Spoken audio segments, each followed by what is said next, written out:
बाबर आजम पाकिस्तान के वो पहले कप्तान बन गए हैं जो किसी भी बड़े टूर्नामेंट में नंबर 1 टीम बनकर जा रहे हैं। और ऐसा इसलिए हो रहा है क्योंकि पाकिस्तान ने अफगानिस्तान को तीसरे और आखिरी वनडे मैच में 3 खाने चुन कर दिया। चौथा खाना जो है वो हम मुजीबुर रहमान के लिए छोड़ देते हैं, जिनकी बल्लेबाजी ने सभी को आकर्षित किया। एक बार यार मुजीबुर रहमान के लिए भी तालियां बजनी चाहिए यार। एक ऐसी पिच जहां पर पाकिस्तान की टीम के जो दुनिया के टॉप 5 में से 3 बल्लेबाज हैं जो संघर्ष कर रहे थे, 25 ओवर में केवल 80 रन बने थे, उस पिच पर मुजीबुर रहमान ने 37 गेंदों में 64 रन ठोक दिए। 25 ओवर में 80 रन और उसके बाद आखिरी के अगर ओवरों को मिला दें तो 50 ओवर में 268 रन से जीत। पाकिस्तान की टीम कमबैक करना जानती है। उसने कमबैक दूसरे मैच में भी किया था जब अफगानिस्तान लगभग वो मैच जीत गया था और उसके बाद पाकिस्तान ने उसके मुंह से वो जीत छीन ली थी। तीसरे मैच में पाकिस्तान ने अफगानिस्तान को फिर रियलाइज कराया कि वो दुनिया की नंबर 1 टीम है, तो सिर्फ कहने के लिए नहीं है, उनकी टीम में वो दमखम है। अफगानिस्तान के पास इंडिविजुअल लेवल पर कई ऐसे खिलाड़ी हैं जो दुनिया के ग्रेटेस्ट खिलाड़ियों में शामिल हो सकते हैं, लेकिन एज अ टीम अभी उन्हें और ज्यादा बेहतर करने की और ज्यादा सीखने की जरूरत है। और शायद यही वजह है कि एज अ टीम उनके 9th रैंक है, जबकि एज अ प्लेयर चाहे मुजीब हो या राशिद हो, कई अलग अलग फॉर्मेट में टॉप 5 में आपको नजर आते हो। लेकिन बाबर आजम के लिए सीरीज बहुत खास रही, बल्ले से भी रन बनाए उन्होंने। और as a captain Babar Azam ने एक बार फिर से इतिहास रचा। पाकिस्तान की टीम तारीख में पहली बार जब नंबर 1 बनती है तो वो बाबर आजम की कैप्टनसी में ओडीआई में बनती है। उससे पहले शायद वो नहीं थी, जितना मेरे पास रिकॉर्ड से गलत होगा तो आप करेक्ट कर दीजिएगा। लेकिन दोबारा पाकिस्तान ने ओडीआई में नंबर 1 अपनी रैंकिंग हासिल की है और ये भी उनके लिए एक बड़ा मूवमेंट है। वैसे पाकिस्तान में जब से बाबर ने कमान संभाली है तब से इंग्लैंड और न्यूजीलैंड के अगर दौरों को हटा दें तो लगभग सभी टीमों से उन्होंने मैच जीता है। जैसे शुरुआत उनकी क्या एज ए कैप्टन 2020 में जब बॉम्बे से होती है, वहां पर वो जीत जाते हैं 2-1 से। साउथ अफ्रीका से होती है, 2-1 से जीत जाते हैं। इंग्लैंड से 2021 में वो 3-0 से हार जाते हैं, वो उनके लिए एक बड़ा सेटबैक था। इसके बाद ऑस्ट्रेलिया आती है, ऑस्ट्रेलिया को भी होम सीरीज में वो 2-1 से हराते हैं, उनके लिए एक अच्छा रहता है। फिर वेस्ट इंडीज उनकी होम सीरीज में आती है, उसको वो 3-0 से हरा देते हैं बाबर आजम की कैप्टनसी में। इसके बाद नीदरलैंड आती है, उनको भी वो 3-0 से हराते हैं। हालांकि इसके बाद उन्हें 2 बड़े झटके लगते हैं। एक झटका लगता है न्यूजीलैंड से, जब न्यूजीलैंड उन्हें 2-1 से हराती है, और उसके बाद न्यूजीलैंड से वो फिर कमबैक करके लड़ाई लड़ते हैं, 4-1 से जीतते हैं, और इसके बाद अफगानिस्तान को 3-0 से हरा दिया। अफगानिस्तान के लिए मैच सिर्फ और सिर्फ मुजीबुर रहमान को याद करने लायक होगा। क्या पारी थी यार। मतलब वो कहते हैं ना कि फिल्म में जो क्लाइमेक्स होता है, कई बार ऐसा होता है ना कि यार हीरो क्यों मरा। वो शोले में अमिताभ बच्चन का था ना यार, क्यों डेथ हो गई, वैसा ही मुजीबुर रहमान का है यार, क्यों हेड विकेट हो गया यार। बढ़िया तो खेल आता है, क्या बढ़िया एंटरटेनमेंट था मुजीबुर रहमान। मुजीबुर रहमान की पारी इसलिए भी स्पेशल है क्योंकि मुजीबुर रहमान ने इससे पहले अंतर्राष्ट्रीय क्रिकेट में कभी इतने रन नहीं बनाए थे। मतलब वो इतने बड़े महान बल्लेबाज नहीं थे। गेंदबाजी में मुजीब इस सीरीज में धमाका मचा चुके हैं, मैच दर मैच में बेहतर हो रहे थे। लेकिन इससे पहले उनका जो हाईएस्ट स्कोर था दैट वाज जस्ट 18 रन। उनके लिस्ट है T20 इंटरनेशनल क्रिकेट या किसी भी फॉर्मेट में कहीं पर भी उनके रन नहीं थे, कोई अर्धशतक तक नहीं था। और उसके बाद ये लड़का आता है और आता नहीं है, छा जाता है। मतलब धुनाई जिसे कहते हैं पाकिस्तानी गेंदबाजों की, वो करता है। और लोन वॉरियर जिसे आप कहते हैं कि एक अकेला इंसान एक बड़ी टीम के खिलाफ लगातार लड़ रहा है उस पिच पर, जिस पिच पर बाबर, रिजवान या अफगानिस्तान के बल्लेबाज संघर्ष कर रहे थे। ये मैं इसलिए कह रहा हूं क्योंकि पाकिस्तान की तरफ से बाबर ने तक बनाया, लेकिन 86 बॉल ली 60 रन बनाने के लिए। रिजवान ने 79 बॉल ली 67 रन बनाने के लिए। अफगानिस्तान के जो 2 हाईएस्ट स्कोरर थे, एक थे रियाज 66 बॉल 34 रन, और दूसरे थे आपके जो कौन क्या नाम है का, कमाल, उन्होंने बनाए 37 रन 65 बॉल में। और उस पिच पर यह लड़का आता है, 26 बॉल में अर्धशतक मारता है और अफगानिस्तान की तरफ से रिकॉर्ड बनाता है कि fastest half century by any Afghanistan batsman.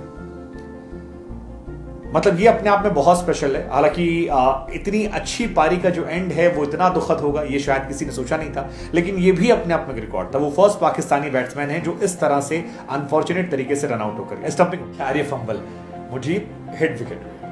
हालांकि मुजीब की तारीफ इसलिए बनती है कि मुजीब के अलावा जो पोस्ट मैच जब एनालिसिस हो रहा था तो उसमें रिजवान, उसमें बाबर और उसमें शाहिदी, तीनों ने ये कहा कि ये पिच बहुत टफ थी। और रिजवान इनफैक्ट कह रहे थे कि ये 240 वाली पिच थी, तो उस हिसाब से हम चल रहे थे। इसलिए आप मुजीब की आज तारीफ कर सकते हैं, लेकिन तारीफ आपको पाकिस्तान की भी करनी पड़ेगी। लेकिन पाकिस्तान की तारीफ पर मैं उससे पहले बता दें कि अफगानिस्तान से 26 बॉल में मुजीबुर रहमान का है, 27 बॉल में राशिद खान का है और 28 बॉल में नबी का है। ये उनके फास्टेस्ट 50 है। अब ये वहां के बैट्समैन को सोचना चाहिए कि बाबू मतलब क्या कर रहे हो यार तुम लोग, तुम्हारे तीनों जो ऑलराउंडर हो गए ये गेंदबाज वो कर रहे हैं। 33 पे शहजाद का है, इनफैक्ट राशिद के तो और भी हैं, राशिद के 33 पे भी हैं, 31 पे भी हैं। तो ये अपने आप में बड़ा शॉकिंग है कि यार अफगानिस्तान के जो बैटर्स हैं वो इतना अच्छा बल्लेबाज नहीं कर पा रहे।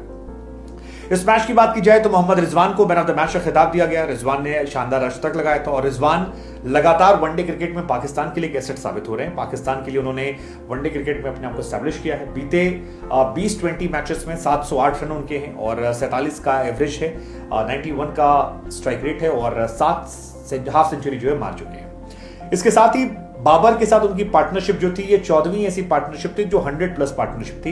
ये भी पाकिस्तान की तारीख में 4th हाईएस्ट है 100 रन की पार्टनरशिप में। लास्ट बार इमाम के साथ भी रिकॉर्ड बना। पाकिस्तान के लिए जो हाईएस्ट पार्टनरशिप है वो है मोहम्मद यूनिस और मिसबाउल हक की। 20 बार ऐसा हुआ है जब उन दोनों ने मिलकर 100+ पार्टनरशिप की। आई थिंक वो ऐसा टाइम था पाकिस्तान क्रिकेट का जब वही दो खेलते थे, बाकी सब देखते थे, बाकी आते थे जाते थे, वो दोनों टिककर मैच जिताते थे। यूनिस खान और मोहम्मद यूनिस और मोहम्मद यूसुफ का, यूनिस खान एंड मोहम्मद यूसुफ का जो है वो भी 18 बार है। वो भी कमाल खिलाड़ी थे। एक्चुअली यूसुफ योहाना से मोहम्मद यूसुफ थोड़ा सा कंफ्यूजन था।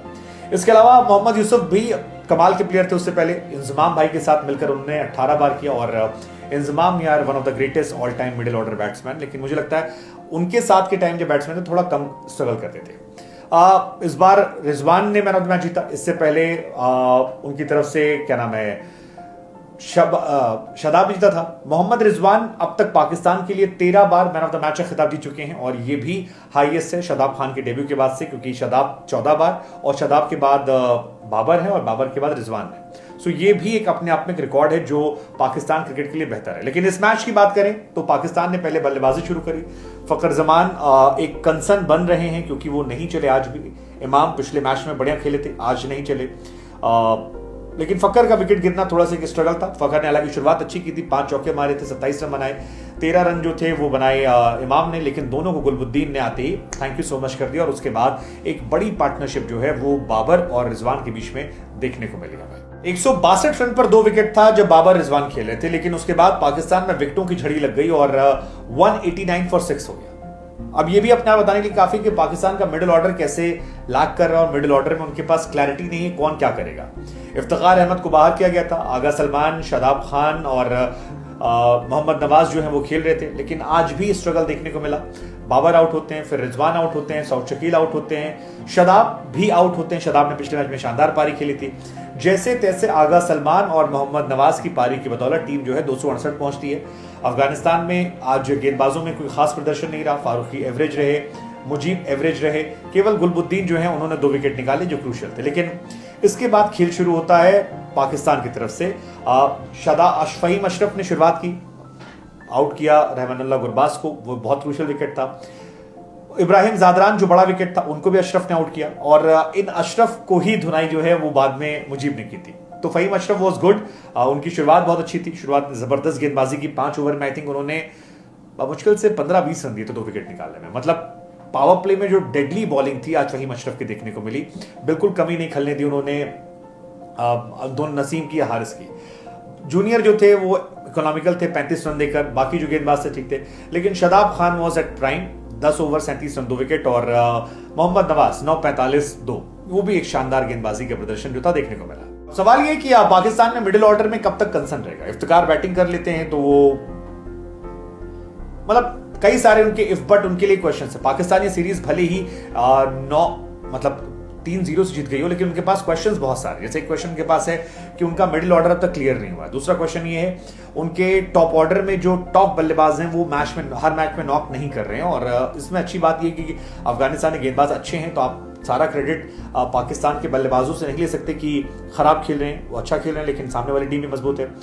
दूसरा मिडिल ऑर्डर संघर्ष कर रहा है। तीसरा गेंदबाजी में क्या फाइनल होगा, यही 3 खेलेंगे, कोई और खेलेगा, वो स्पिनर ऑलराउंडर कौन होगा। अच्छी बात है कि उनके पास ऑप्शंस प्लेंटी बहुत सारे हैं। नवाज ने आज भी अपने आप को साबित किया कि वो लोअर ऑर्डर में बल्लेबाजी कर लेते हैं और गेंदबाजी से विकेट निकाल लेते हैं। लेकिन फिलहाल सच ये है कि पाकिस्तान दुनिया की नंबर 1 क्रिकेट टीम बन गई है। आज उन्होंने इंडिया को भी ब्लाइंड क्रिकेट में हराया, आज उनके लिए दिन अच्छा था।